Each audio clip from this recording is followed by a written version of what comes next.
الحمد لله الذي شرفنا على سائر الأمم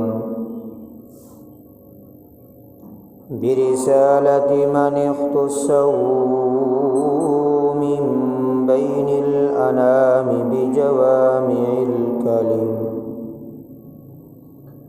بجوامع الكلم وجواهر الحكم. وصلى الله تبارك وتعالى عليه وسلم تسليما كثيرا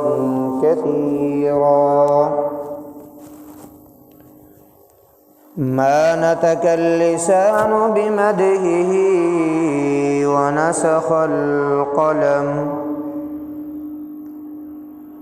أما بعد، فقد قال الله تبارك وتعالى في القرآن المجيد والفرقان الحميد: فأعوذ بالله من الشيطان الرجيم. بسم الله الرحمن الرحيم.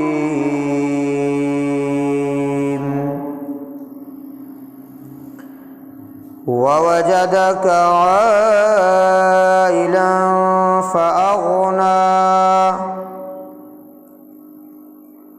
وقال النبي صلى الله عليه وسلم: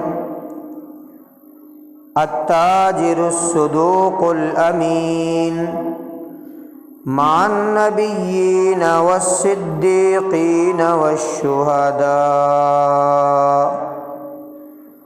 أو كما قال عليه الصلاة والسلام.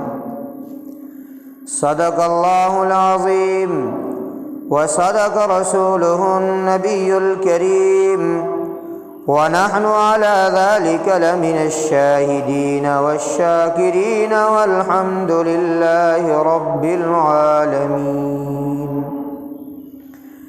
اللهم صل على محمد وعلى آل محمد كما صليت على إبراهيم وعلى آل إبراهيم إنك حميد مجيد. اللهم